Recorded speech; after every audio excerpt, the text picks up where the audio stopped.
Welcome to the channel for the first time viewers. Welcome back for my existing subscribers. This video idea comes from somebody named The Creative Turtle, right? And today I'm going to be teaching you guys some of the basics of bomb, because next season, for all of those that are playing secure, you're not going to be able to play secure. So I figured I'd be able to shed some light on those of you that'll be looking to play some ranked, because it was kind of a tough transition in the beginning, but I've pretty much gotten a handle on it now. So let's get this started. I'm not 100% sure how long this video is going to take. I'm just going to try to keep it to a reasonable length, right? So when I first started playing Siege, I pretty much just played secure, and over time I transitioned over to playing more bomb and playing with higher ranked players. I feel like just because you play secure doesn't make you a lesser player than somebody that only plays bomb. But playing hostage means you probably wear a helmet. Just kidding. But for real though, playing bomb has its advantages. For me, the biggest advantage in playing bomb, and the first tip I want to share with you, is that try to learn where people like to push from. Secure is similar, but with bomb, you don't get the notification when people are in objective. That's a really big deal. So you'll be sitting there and all of a sudden somebody will be in there. And secure, they can, as soon as their little ring steps foot inside of objective, or they're officially deemed as in objective, you get a notification. It starts making a sound. It says contested. But with bomb, there's really no way to tell. To piggyback off of that, this is a tip that is going to be very helpful in the beginning, so that you don't make too many mistakes as far as late round clutches on defense. When the time is out on bomb, most of you bomb players already know, if the round doesn't immediately end, that means they're planting. So in the beginning, there were a few instances where I would just be kind of waiting for the round to end and nothing would happen, and then they'd be like, yo, he's planting, and I'm like, oh. And you run across the room, and now they got the plants off. They probably got an angle to hold and all that jazz. So if the round is over and it's a 1v1 and there's no time left, push, because that means they're planting. And even if they get off the bomb, let's say for instance they stop planting and they fake it, they automatically lose the round. So it's an easy win for you. It's a win-win situation, and literally they'd have to hop off and knife you. Like, it'd have to be that instantaneous of a series of events. So I've yet to see where somebody actually clutched it in 0 time left.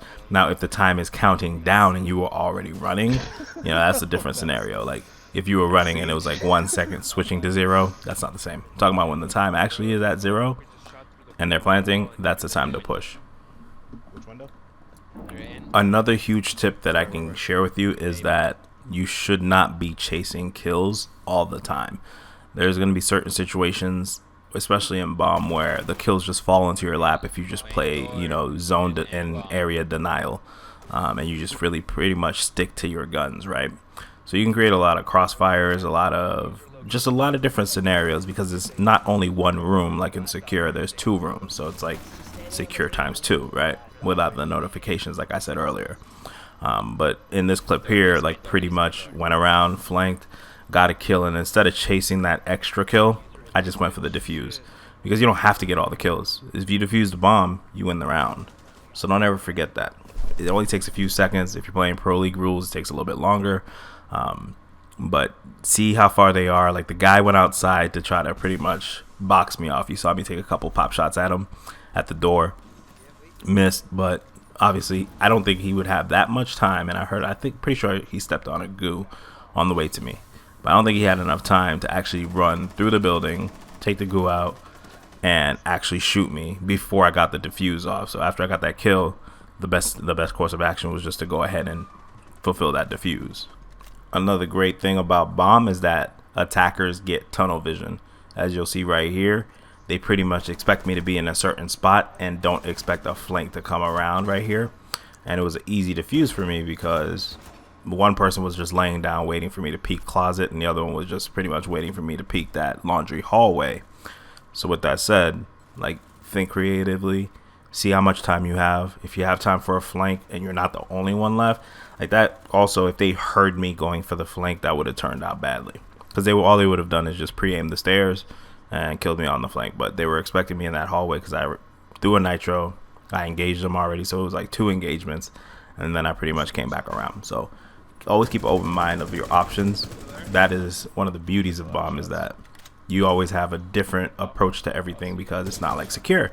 You know, just like when you don't know that there is an attacker in there, they don't know when there's a defender in objective. So I mean, it goes both ways. If you play in a full squad of just new bomb players, what I would try to say to you is that taking control of an objective can be one of the best things you can do, because essentially at that point it's up to you to just box out the opponent. So just like a defender going for a rebound, if you can box out the opponent, then essentially it's an easy win for you, because you can get that person to plant, keep everybody from re-entering objective. And that's also on the flip side. You never want to lose key rooms. So there's a couple important rooms because they're either directly adjacent to objective and they have like just nasty angles that people can hold from there, or they'll be connected to objective. So like, let's say for instance, it's like let's say, okay, perfect example, like VIP on Coastline.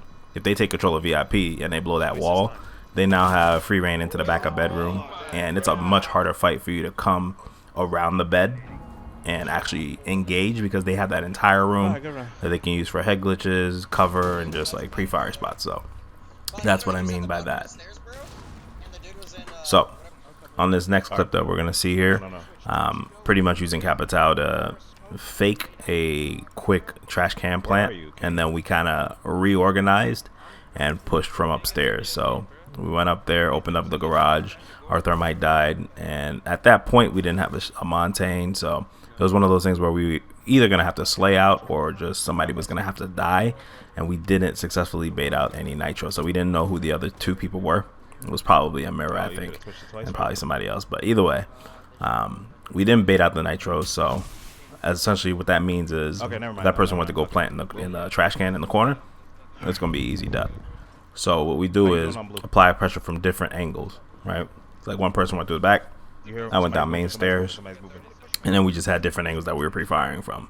So what that does is it just forces the enemies into more mistakes, and that is one of the beauties of bomb, is that somebody could be pushing the back, somebody could be pushing objective A, and then somebody could be pushing another angle of objective A, and all the defenders can do is kind of just pick which one they're going to take with them and then go from there. So like Legion committed to watching blue, and Mirror was just rotating back to watch the back, but it didn't work out for him, and we ended up getting a 4-4 clutch. So keep an eye out for opportunities like that, for flanking opportunities if you're a defender, for rotation opportunities if you're an attacker.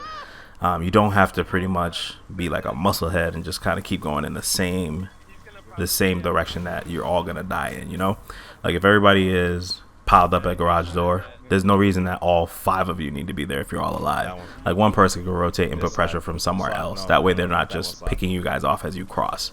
That's one thing I see when I'm on inexperienced teams, is that people just don't play as smart as they could, and they may be good at fragging and they might get like a kill, but if somebody went around, they would have still gotten that kill. We would have had more pressure from somewhere else, and it just ends up being a lot easier of a game. Not only downside is when you go to rotate, you may get killed by a roamer, so that's just a reality. You got to keep your eyes open. But for the most part, like I said, attackers usually, once they're in objective, they kind of zone in and they're ready to go. And defenders, when there's a lot of pressure going on, they usually don't pay attention too much to what's going on around them. So like if it's very close to the round ending and they know that you're making a push to plant, usually they'll kind of leave some opening. It'll either be the back, it could be an opportunity from above. It's just up to you to find out where that is and exploit it. So secure is fun at the end of the day, but they're taking that away. It's gonna be bomb only for ranked. So a lot of people are gonna get their first taste of bomb, and some people are gonna get their first real taste of bomb, as far as they play bomb occasionally when it comes up, but it's like, I mostly play secure. But now moving forward, they're gonna be actually playing bomb. Like that's gonna be their game mode. So hopefully these tips help you, but I know a lot of bomb players watch my gameplay, so if you have any extra tips that you want to drop in there, because this is just a quick getting you started overview type of video, This isn't really like super in depth, just some things to keep your eyes open about. But for those of you that are experienced, go ahead and drop a comment below, and I'll try to pin the best one so that the people that's passing by the video really quickly can kind of just see what the advice is kind of looking like. All right, you guys be easy. I'll catch you in the next video. I'm thinking about maybe doing a review of some of the muzzles that I use, like the muzzle attachments. So let me know if you want to see that next. All right, you guys be easy.